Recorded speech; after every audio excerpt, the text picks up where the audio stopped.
Welcome to Can Angels Fly, Tarot, and more. My name is Nancy, and I'm here to talk about the great conjunction of Jupiter and Saturn and what it means.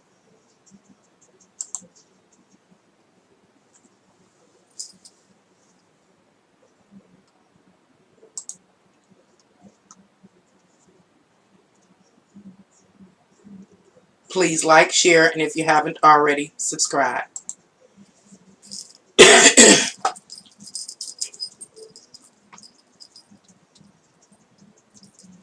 Okay. Well, I guess I really don't want to start this live on this particular page. So I'm going to move to another page.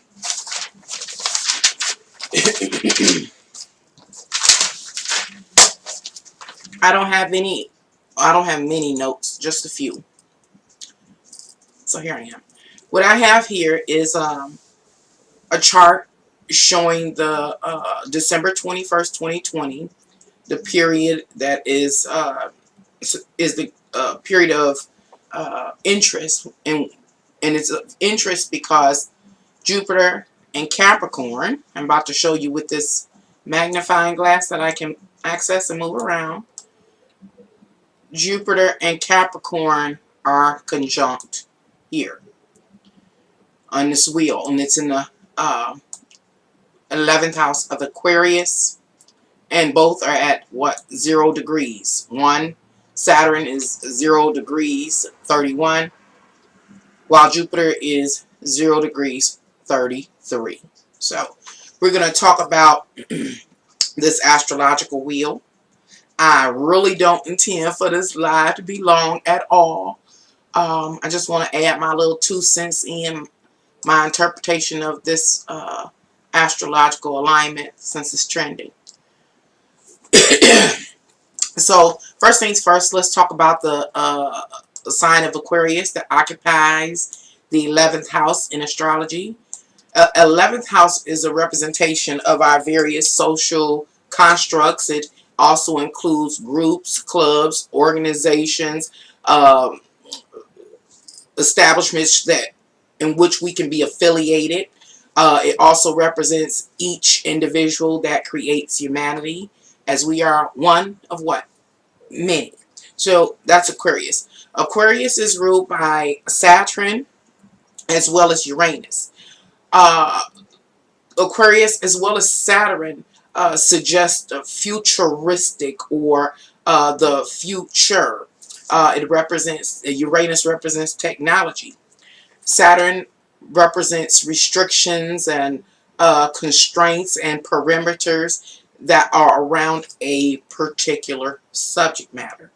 And today the subject matter is what? Let's talk about the subject matter. Number one, it's humanity, or each individual that creates humanity. Before I move forward, I like to talk about the time period associated with each planet, Jupiter, and Uranus, even though Uranus is not highlighted here, but I will mention it because Uranus co-rules Aquarius. Uranus orbit, is it orbit? I can't think of the word.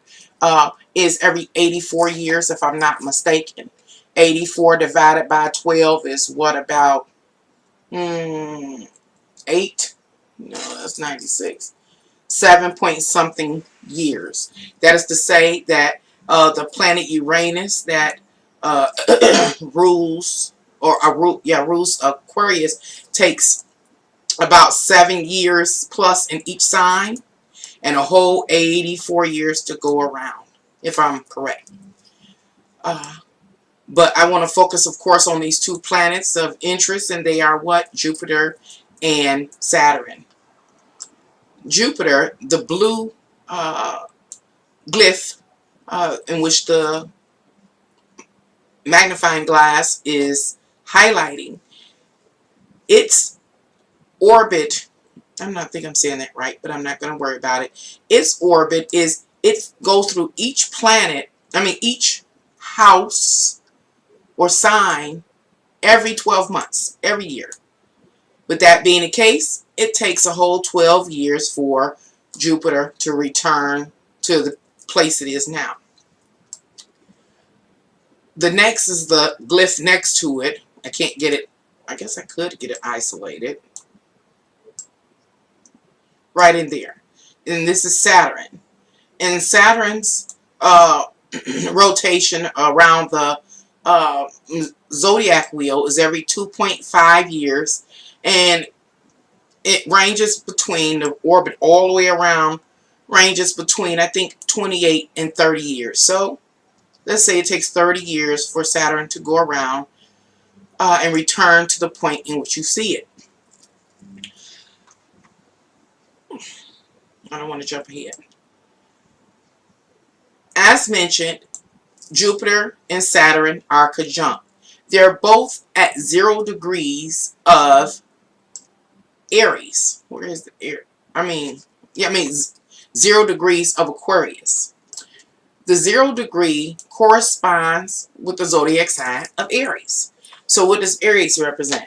Aries represents the warrior who's compelled in life, animated to move forward in life, and to have literally the life experience. Aries also represents the avatar, our physical avatar that we, take on when we are born in this world. And again, how it's animated and compelled to move forward through life for its extent of its life period. That avatar. So, let me expand this again. I'm trying to go fast, y'all. So let's just talk about this great conjunction and what it means.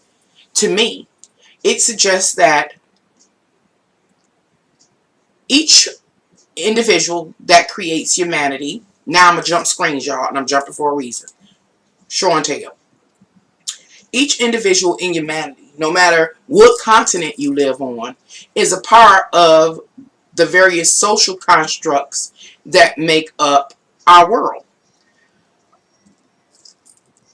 The primary social constructs that I do think exist worldwide, from one degree, at least 1 degree to another, is the government. Oh, I didn't put a little, hold on, I gotta put a little, oh,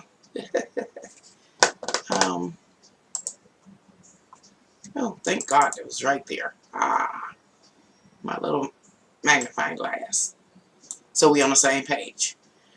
The core constructs, I believe no matter in which part of the world you are, it just varies. Well, anyway, it's the government of any given, nation. It's the judicial system in order to handle deviance. It's education. It's marriage and or relationships. It's healthcare. It's science, engineering, and technology now. It's family. Let's see. Well, I got this. I can't remember what all the social constructs were. So I got, each of these meant something. I can't remember what they all are. And this one represents religion, which is also a social construct. So, remember, we're dealing with Jupiter, Saturn conjunct. Hey, 1, 2, how are you? Happy holidays to you and everyone that views this video. So we're talking about each one of us having some form of involvement with a social or one or more social constructs that exist in our world. The Jupiter suggests that there's a state of consciousness and awareness that exists. So I'm going to just try to use one example. I'm going to use an example that may resonate with a lot of people since we're going through this vid thing here at this time. And people are unemployed. So a lot of people are receiving unemployment. And so unemployment is a part of the work. What do you call it? Employment or I can't think of the social construct, but we say employment or labor. And labor is a part of the government. It's one of the subcategories of the social construct, the government. So I forgot it was called labor and something. I'm just giving an example of what this alignment represents. So, when it comes to unemployment, there's a Jupiterian energy. And the Jupiterian energy represents a consciousness and awareness. That is to say, what are the like rules and regulations and all that unemployment consists of? What is the perimeter of it? An example, if you begin to work, you getting paid a reasonable amount, then you're no longer within the perimeter of unemployment. You're not eligible anymore. You get what I'm saying? But long as you are unemployed and you've met all the requisites or whatever, you can receive unemployment. You're within the perimeter. Once in the perimeter, you are obligated. That's the Saturn energy. You are obligated and restricted by the rules, regulations, and policies of this construct that I'm using as an example, which is what? Unemployment. That means, like example, is if you have to certify in order to get your benefits. That's part of the restrictions or the constraint that is defined by Saturn or symbolic. Saturn is symbolic of. You may have to look for a job, you know, every week, or several jobs every week. You have to report it. Whatever the rules, regulations, and policies are associated with, like the social construct of unemployment. Now, that's under the governmental department of labor. Now, mind you, it's 11 core constructs, and then there are I think it's called subsidiary departments and organizations. Let me offer you another example. If you're a part of any particular religious sector, the Jupiterian energy is the consciousness and awareness that you receive because you belong to that particular denomination. Like, keeping with Christianity, the way to salvation is through Christ.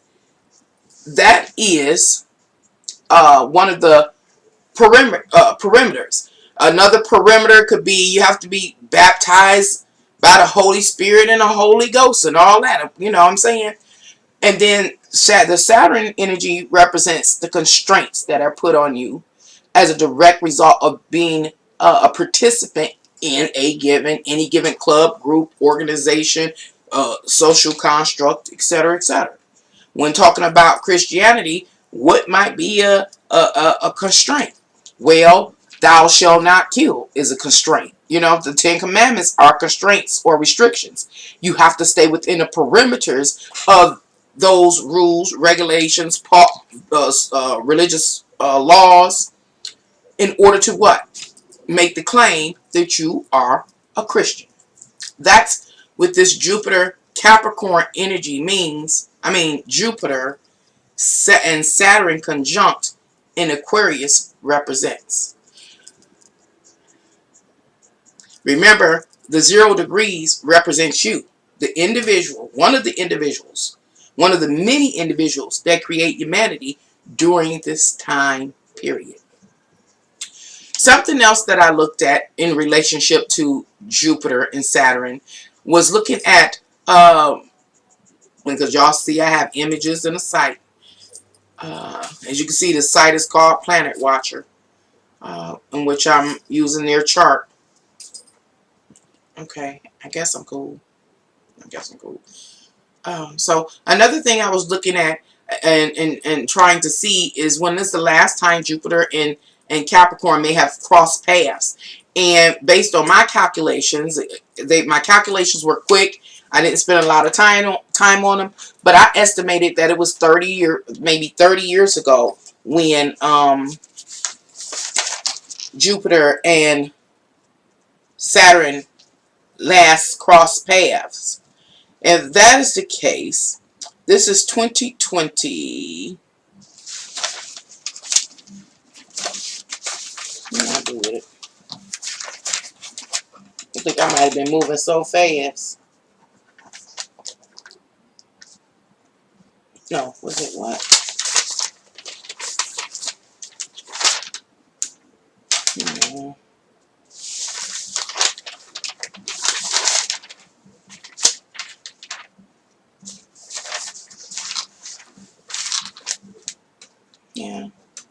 I just want to make sure that I got the date right.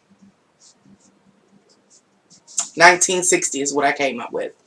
And let me tell you what I found when I went back and looked through the year of 1960s and the events that occurred. What I saw was a reoccurring event. And when I say I saw a reoccurring event, you know, I try to track the stars, and I do it quite frequently, and I do various interpretations.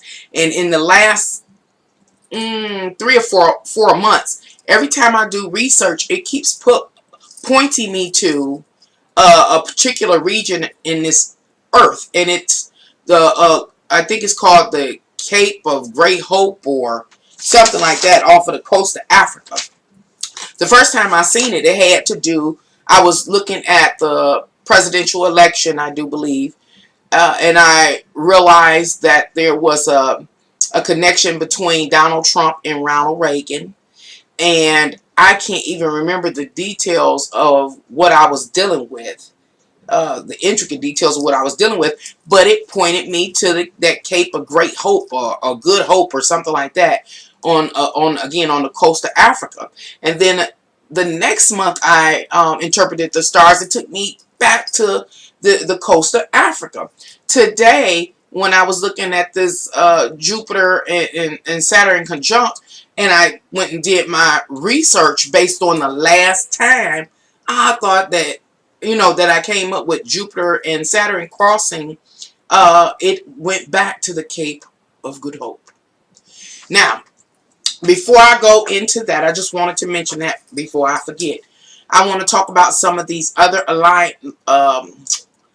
alignments that are present in this astrological wheel.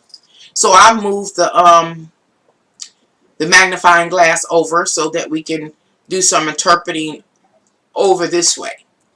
And what exists here, again, we're still in Capricorn. I mean, we're now in Capricorn. So Capricorn represents the works that you do for the established structures, the different works that you do for the established structures. Here is Mercury. I'm going fast, y'all, as fast as I possibly can. And here's the Sun. So it appears that we have a Mercury and Sun conjunction too. So we have an authorities, thoughts, ideas, communications, etc., etc. And who is the authority speaking to? Well, these authorities over these various core social constructs, speaking to the individuals that inhabited or reside in their demographic area. And they are letting us know about like the rules and the regulations and the policies associated with any core construct. And then in here, I'm moving the mouse around, the magnifying glass around, so you can kind of keep up with me if you can. Within the magnifying glass, right now I have magnified Pluto, and Pluto is at 23 degrees of Capricorn. And so to me, based on my understanding, the 23rd degree corresponds with Capricorn as well. So we're talking about the works that a person does, as far as like, let's say it could be a president. If you're in government, if you're in the healthcare, your career could be a nurse. And so there, with the Pluto energy, it suggests change, a destruction, or a revision. I like the word revision in the social constructs. Meaning there's new rules and new regulations and new policies being written by these or established by these various social constructs that we're involved with. And they letting the people know, or people that have participate with that construct or group or organization, what the new, again, boundaries are or the perimeters are, or the rules, policies, regulations, etc., etc., that kind of thing. Now, I kind of feel like this reading, this alignment itself suggests the best possible outcome a person can have during this time period is to kind of like find favor as they move forward in this life experience that is unfolding. What do I mean? Well, an example. Remember, I started using unemployment as an example because it's something that is widespread now. Remember, if a person is interacting with the government under labor and they receive unemployment, they are bound by and limited by the perimeter of the various policies, rules, regulations, etc., that govern that large social network or that core construct. And if you align with the people, it's like a person in their caseworker, a person in the regulations, a person in whatever they experience, whatever paperwork they got to do, whatever. Long as you can align, get it done, you follow within a perimeter, you find favor, you find balance. And that is what this is saying. I don't want to do the whole thing because it takes me forever. But we can go over here for a minute and we can look at Aries. Just a quick look. We see here, these are within 3. Oh, 4. Okay. That's still a conjunct. What do they call it? I can't remember the other one. Close enough. We have the moon in Aries. We have Chiron in Aries. And so we're talking about our emotions. A person's emotions and feelings and their need to feel safe and secure and stable in this world. And we also have Mars at 23 degrees. And how do you feel safe in this world? Number one, by, what's the 23? Capricorn, right? Yep. By your works. An example of your works are, let me see this. An example of your works is, of what I mean by work, your works is, does the work that you do in this world allot you the ability to feel emotionally secure and stable? That's the question. It looks like if you, number one, if you have favor in relationship to any social construct or group. An example is like an unemployed person with unemployment. And you can fall within the perimeters of their policies and their requirements. It will give you a sense of peace. You will receive whatever benefits you're eligible for. And you can resume or continue with a more a life of more ease.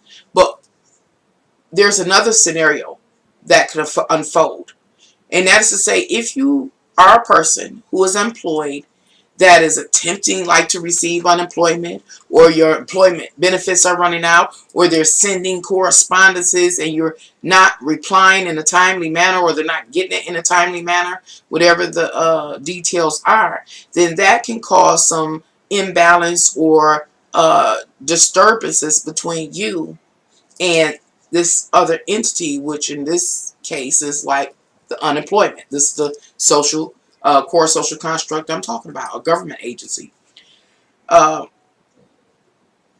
the works that you are doing aren't able to allow you to meet the needs, meet your financial needs. You know what I'm saying? So this is the kind of energy that this astrological alignment is talking about.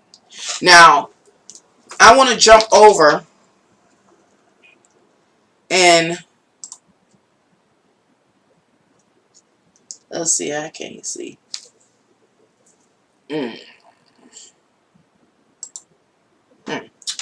I want to talk about how this Jupiter-Saturn conjunct is being compared to the Christmas star, or the Star of Bethlehem. I want to talk about it a little bit, because it's really, really interesting how things are lining up now.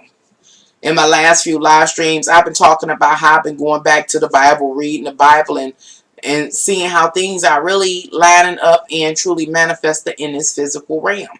As far as, you know, religious texts, this is no different. I see the similarity, just as others do, to the Christmas story, or the Star of Bethlehem.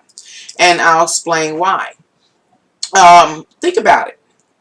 When Christ was born, which is a state of conscious. Number one. Let me slow up. I didn't write any notes, so y'all know how I am. Number one, the birth of many of us have been taught that Christ was born, lived, and died by the age of 33. And it was foretold that he would come back, the second coming of Christ. With that being said, this alignment suggests the second coming of Christ happened today. I know that's sacrilegious to people in the church, but it does. And I'll try to explain. I have a video I did. Y'all know I got to refer y'all to one of my videos. And it is called The Life of Christ in Artwork, or Through Artwork, or something like that. I invite you to locate that video and watch that video, because it actually helps to understand this alignment that is taking place. So here we have this alignment of Jupiter and Saturn creating the Christmas star, or the Star of Bethlehem, which suggests, as it did during the time period in which Christ was supposed to be originally born, that again Christ is being reborn or reincarnated, is the consciousness, the Christ consciousness has returned. I referred you to that video that I made because I talked in detail about Christ and how Christ represents a certain set of consciousness and awareness. And it's the return of the consciousness and awareness. And what do we become conscious and aware of? We become conscious and aware of the core social constructs. We become aware of their, the world, Earth. We call it the planet Earth. And we also become aware that man has created this infrastructure on top of the earth. We have become aware. We are becoming aware during this period of the awakening that there have been men or entity that has been governing this planet that has hoarded the Creator's reservoir of treasures on this earth, and using these treasures, talking about natural resources, food, or whatever, water, for their own purposes. And so that's what the Christ consciousness represents. The Christ consciousness represents being aware that we are not just physical, we are also spiritual beings. It's about getting to know yourself both physically and understanding that we are up in these physical vessels. We are up under the human condition and therefore susceptible to certain attributes, characteristics, behaviors, etc., etc.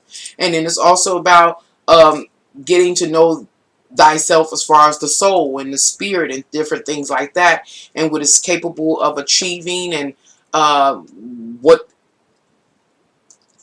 it has the ability to excel at, because it does not have the limitations of the physical vessel. So this is the kind of consciousness and awareness Christ represents. And so this is the second coming. I'll try to say it another way. This is the second coming of a hyper consciousness and awareness. Thousands of years ago, it was a time period in which people were awakened.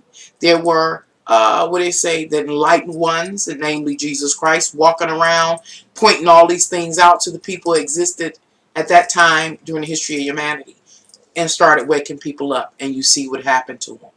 So now here we are again, thousands of years later. The second coming of Christ happened on December 21st. The consciousness has returned.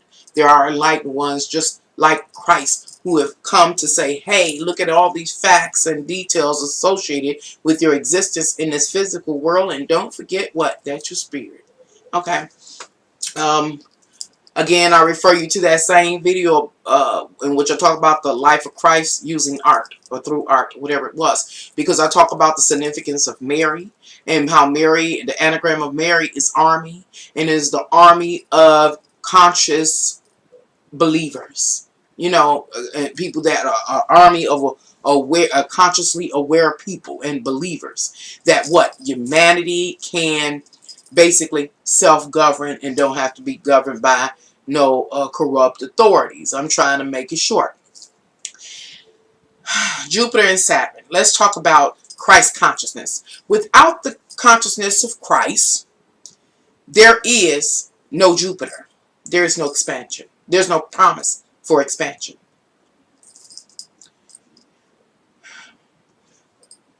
There is restrictions that are in place without the birth or the coming of Christ. I gotta say this.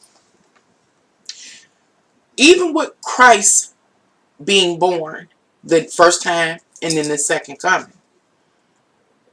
everything that we learn, that we become aware of, that we become awakened to, still has a boundary or perimeter set around it. The idea is for humanity to awaken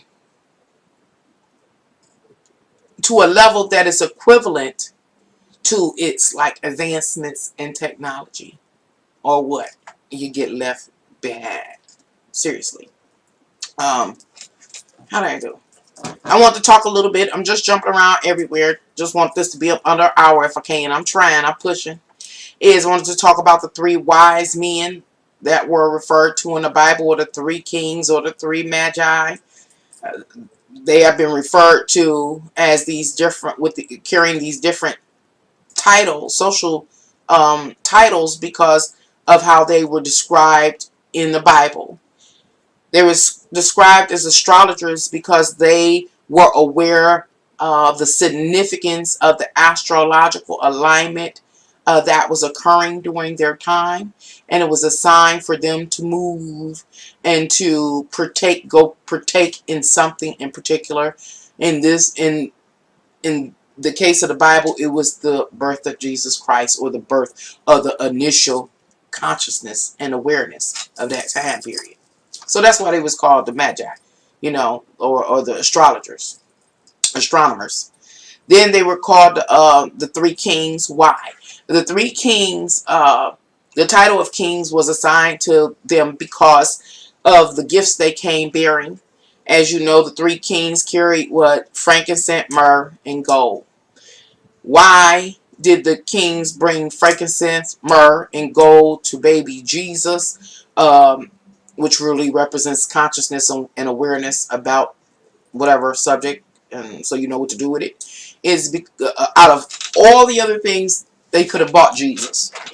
Well, we know you can look to number one, the periodic table, and you come to find out the properties of like gold, the metal gold, and you also find out that gold is excellent conductor. Gold is used in so many different ways in our world today. But the king that bought that gold, I didn't even look up gold because we already know what it is. But it's the region in which, you know, gold poured from that determined the area or the country the king came from. Like the gold could have came from Africa, but I don't know. I didn't go read gold. So the king was assigned that he came from Africa because he bought, example, gold. And gold was brought to Christ because, again, what?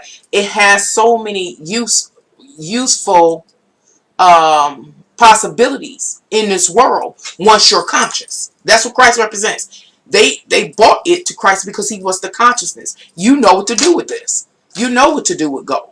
Do you get what I'm saying? It becomes, again, so go back to the Jupiter Saturn conjunct back then and even now.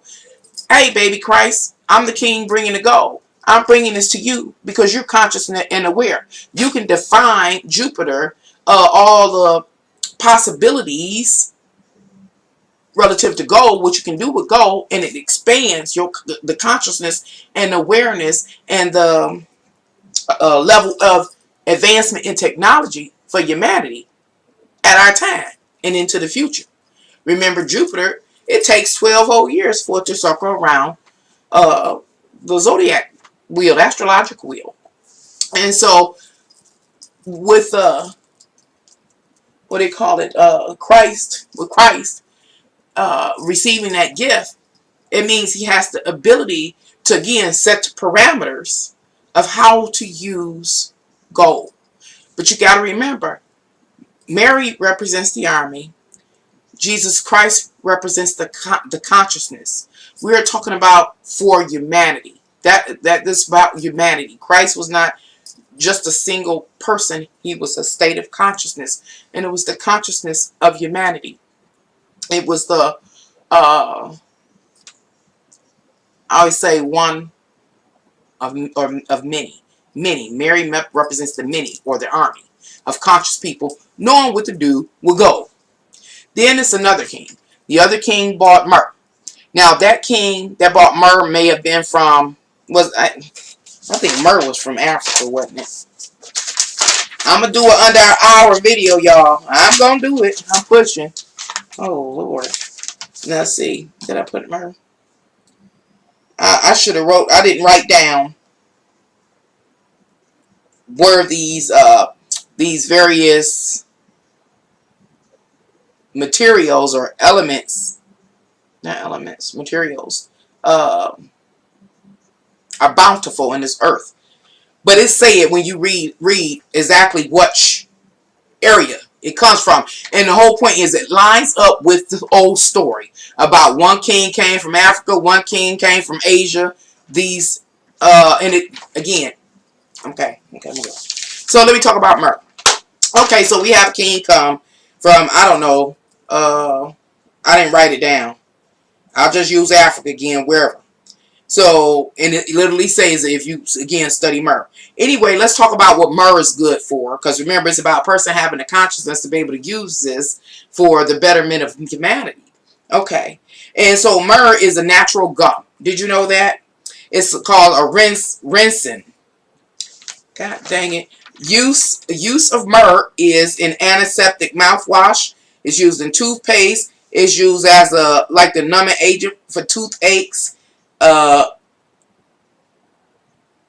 Lemonade for bruises, aches, and sores. It's a thickening agent. What am I talking about? I'm talking about myrrh. It's a thickening agent. It's a binding agent. And in healthcare, is used as a cream and an ointment. But it goes even deeper. Just say what? Oh, the Horn of Africa. So this is what the myrrh came from the Horn of Africa. Which got me, was this the one? Yes. Let me stop. I want to talk about myrrh a little bit more. Because it get deep. So when you go and study these three treasures that the kings came bearing as gifts to Christ, that the consciousness to know what to do with it, to put formulas together for it, etc., and know how to apply it in the physical world in order to change humanity's existence here in this plane. Okay, so when I was studying myrrh, I'm trying to summarize, y'all. I'm not trying to be long-winded today. I studied myrrh, and when studying myrrh, I'll say, what was it?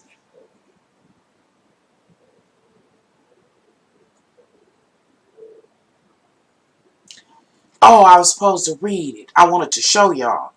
That's why I'm getting stuck. I wanted to show y'all, but I can't do it. I'm not going to do it. It plays back into, check it out, this new mRNA, the messenger RNA, that is a part of the vac that is being made to treat us for the vid. It is part of it. It is a part of the bonding agent. It's like getting two things to bond that wouldn't normally bond. An example is like water and oil won't bond, but you throw a little myrrh in there, and guess what? Myrrh is like the glue to stick those two together, allow them to be mixed up rather than just totally separate. I'm not going to try to go into the scientific terminology because that's what be tripping me out. So I'm going to give you a line of thought you can follow. And if you follow this line of thought, you will see what I saw and can see the correlation between what we have going on now as far as the vid and the vax and myrrh and the relationship of myrrh. Okay, all you got to do is go to Wikipedia, type in myrrh. Go down the page, follow, read it as much as you want, but make sure you go to where it say that myrrh is a natural gum. Click on gum. Read it if you want to, but make sure that you, oh my God, stop by the area where it says human use. Emule,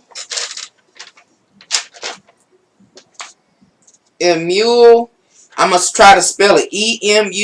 EMULSFYING. Agent. That. Okay. Emulsion. Emulsion. EMULSION. Whatever that is. When you get there, click on it. Read it. And then go under, once you're under that, go under healthcare. Read it. Second paragraph. It's going to refer you back to the nanoparticles that are a part of the new vax. And it talks about how its use helps to, alleviate HIV and, oh God, what was it? HIV and, was it pneumonia? HIV and pneumonia or something. But it talked about the nanoparticles there. So what am I talking about? I'm talking about the three gifts the kings came bearing Christ. Check it out. If you research what was the other thing I was talking about? Another video I'm thinking on. So I'm thinking about these three gifts. I started thinking about gold and how I have taken gold for granted because we've covered it so much. But gold, I always look at it as like the one of the greatest electric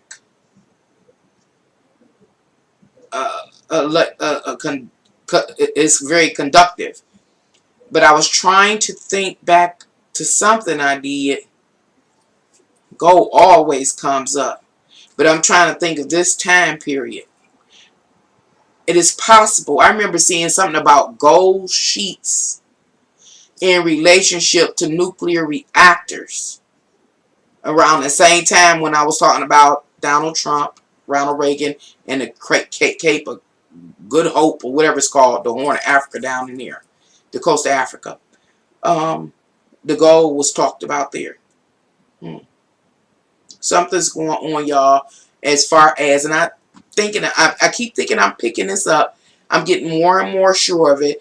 That is something going on with the trade market, international trade market, and one of the primary focus is on Africa and its resources. This is the third or fourth time this has come up in my research over the last several months, so I know that is the case. Anywho, I thought that was real interesting that the myrrh played into the vid and the vaccination. And so I gave you the line of thought to follow once you get on Wikipedia, and you'll see what I'm talking about by the time you get to the second paragraph if you just follow through. Now let's talk about frankincense. Frankincense is a resin. It's a polymer. Remember, the three kings came bearing gifts to Christ, which is the consciousness. And I didn't even write. I want to say maybe the frankincense were from Asia or something. It's something I saw.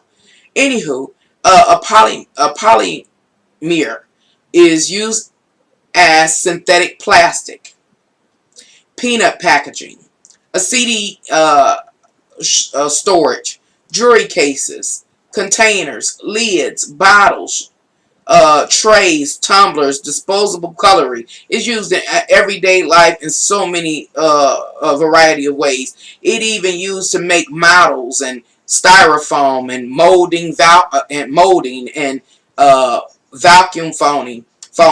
It makes liquid dye lasers. It's in clothing. It's in construction, car parts, and medical applications, and 3D printing. All of those are uses for frankincense. So what am I saying? What am I suggesting? That just like 2,000-3,000 years ago, whenever Jesus is supposed to have existed, when he first was born, uh, a an enhancement in the general populace intelligence was taking place. And now, mind you, their government during that time were more advanced than themselves. But not even the government or the powers that be or advanced entities can continue to advance in technology and leave the people totally behind. That was the same case back then. So when the people, Jesus represents the people, and the army, Mary represents the armies of people that will follow this consciousness once they got aware. We're supposed to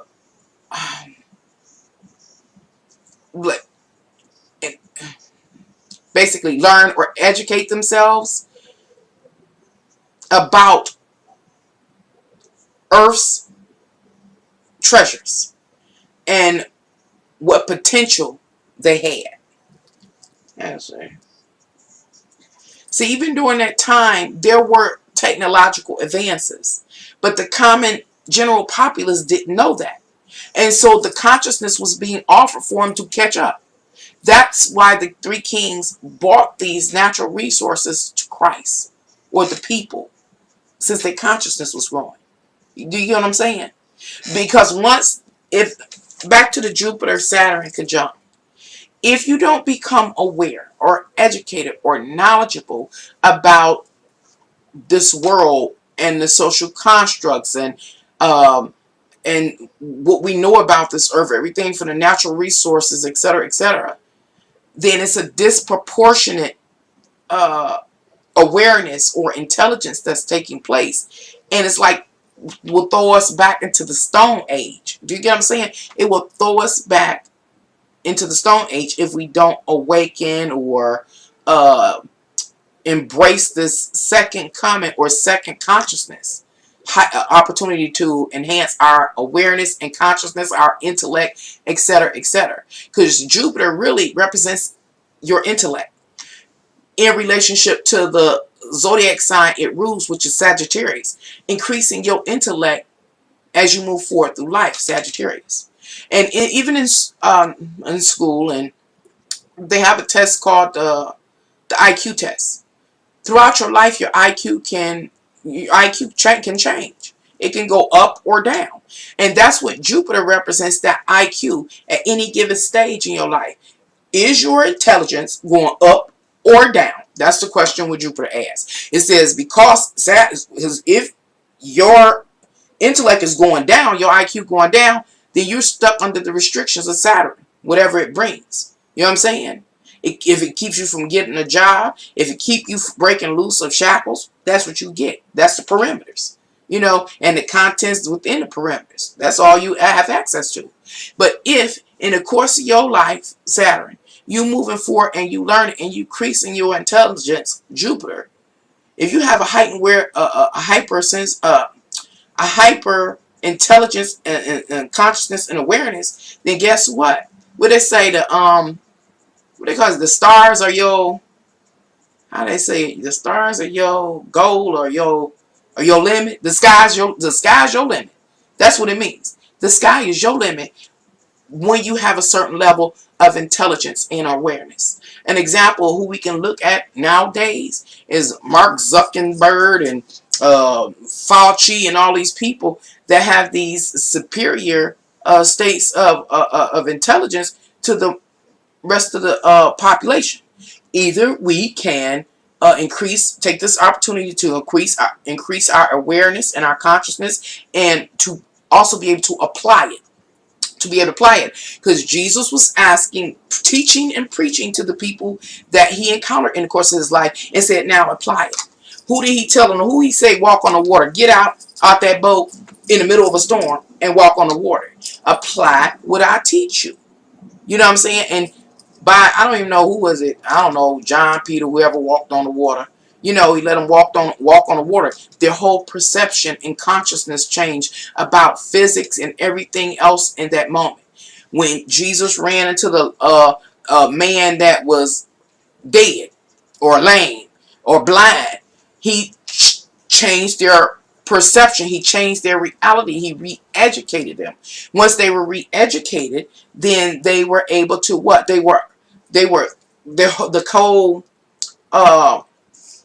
context that, or what they would have access to, changed. Like the blind man could now see, or the lame man or crippled man could walk. You know, or the crazy man wasn't crazy no more. It was the acceptance and applying what has been learned. And so, yes, in short, I agree with what is trending across the board. This is the Christmas star. This is the return of the Star of Bethlehem. It is an opportunity. It is the second coming. This is the second coming of Christ. This is another opportunity for humanity to catch up before they get left behind. And that's what it is. Hopefully that made sense. How you doing? How you doing, Veronica? I just wanted to share that. Again, I did it in under an hour, y'all. Congratulations to me. And I know me, I probably forgot something. So anyway, I guess one more thing, since I still got 3 or 4 minutes, is that, oh yeah. I guess it's 2 more things I want to talk about. I want to go back to the 3 wise men and 3 kings, 3 magi's, however you like to label them. I went back to them. Oh, because that frankincense, myrrh, and gold are what? Natural resources. And there are, I'm sure, hundreds and thousands of different natural resources in this world. Some in which we have mastered, and others, depending on what level of life you are, may not have mastered it yet. You know what I'm saying? But the time is calling for us to master them. I was going to say something else about mastering the natural resources. And it's unfortunate. I'll say this. It's unfortunate at this time that which has hijacked this realm requires a person to enter into their social construct of like a university. You know, a university, in order to gain the knowledge, in order to set themselves free.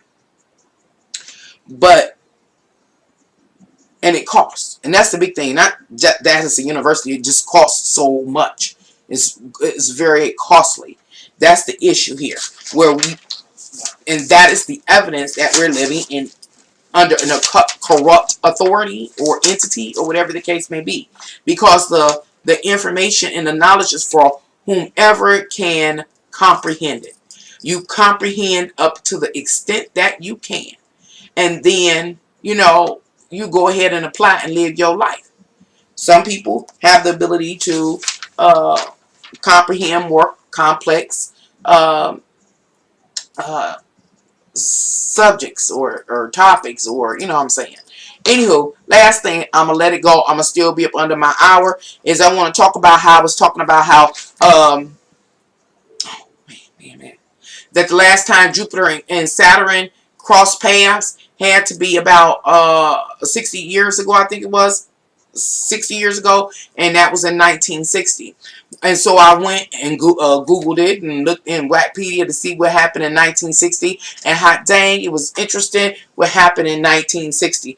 Again, it referred me back to the Cape of Great Hope, that Horn of Africa. So one of the three kings referred me to the Great Hope, the coast of Africa. Last time Jupiter and Saturn crossed paths had to do with that same coast along Africa. And then a month or two ago, when I was covering Reagan and Donald Trump, and Reagan's visit during his presidential period, pointed me to that great Cape of Great Hope, or whatever it is, the Horn of Africa. And it was something else that pointed me to Africa. That's why I'm saying something going on in Africa. And I do believe it has to do, and it was a speech in 1960 given by, I didn't even write the person's name down. It's called The Winds of Change. I'm sure if you locate this particular speech, written, spoken in 1960, The Winds of Change, is going to be clues in there about what is going on in and that involves Africa. And was last time it was Portugal too. It was Africa and Portugal, but it kept, even Portugal was talking about Africa. And then keeping in mind the three kings, it got to do with trade. It got to do with trade, and that suggests then this has been in motion, planned for a mighty long time. And last but not and it was the announcement of the Vietnam War. It was in 1960. It was the first U.S. census, and it was in 1960. It was the first weather satellite was ever sent up. And then the second thing that I find important out of all of that was the Cape of Great Hope. And the second important thing I'm in with is it was the first time the CERN particle accelerator was operational. I'll say that again. It was the first time the CERN's particle accelerator became operational. I think that's significant too. Anywho, hopefully I didn't leave nothing out. I gave as much as I give, and I did it in under an hour. I am so proud of me. Please like, share, and if you haven't already, subscribe. Bye.